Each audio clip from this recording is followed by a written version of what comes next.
When I last served in this role, we were in the throes of a pandemic. We were trying to figure out how to manage in a period of deep economic uncertainty, a hybrid work environment. And during that year, Steve and I really tried to emphasize trust as a theme for the port, cognizant that the confidence that we all have in one another would be the only way we could meet our goals in that kind of setting. And while trust remains essential to our institution, in 2026, it's actually our capacity to adapt to external forces beyond our control that will determine our success and failure. Right now in global geopolitics, the rules-based order that serves as the foundation for free and fair trade is under tremendous stress owing to actions by Trump and other strongmen who prefer a might makes right approach to foreign policy instead of powerful democratic alliances. Our civil society is also under threat, with many in our communities fearing for their livelihood and safety because of actions by federal law enforcement agencies. Just reflect on the fact that if I were to describe what is happening right now in Minnesota, with unidentified armed individuals snatching people into unmarked vans, surveillance of houses of worship and nonprofits, and most striking, extrajudicial killings, you wouldn't know if I were describing the U.S. or Iran. For all of this and more, the port needs to be agile and adaptive. We need to use our strengths to ensure economic resilience and to preserve a welcoming environment for everyone in our community. And as I said, we had a landmark 2025 in spite of headwinds.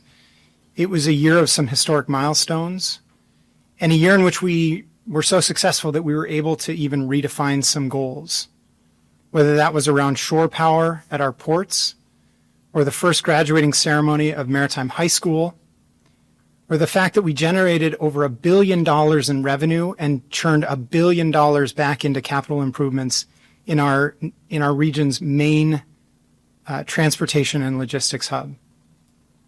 We also have significant aspirations for 2026. We need to focus on resilience, equity, and preparedness.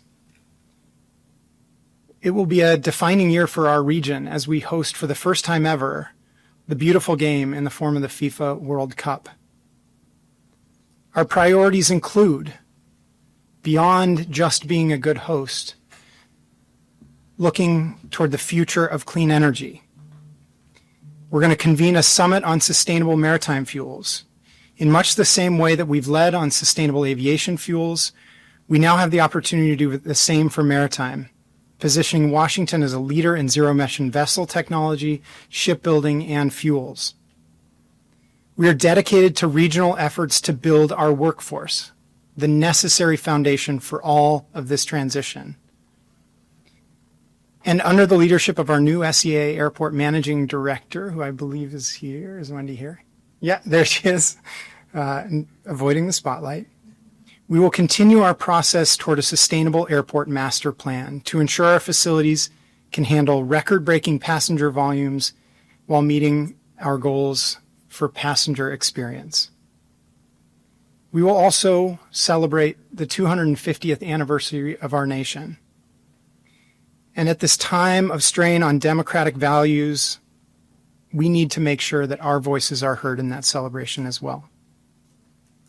So I just want to wrap up with acknowledgments. I am so grateful for the four of you, to have you as colleagues and leaders, people who I learn from and can lean on. I really do believe our teamwork is our secret to success. To Executive Director Metric, who is off generating new business and opportunities for the port as we speak. And most importantly, the more than 2,000 port employees. You are the engine of this institution. Whether on the airfield at SEA or the docks at Fisherman's Terminal, your dedication is why we continue to lead the nation in maritime and aviation excellence. And so I'm going to wrap up with a special thank you to former President Toshiko Hasegawa.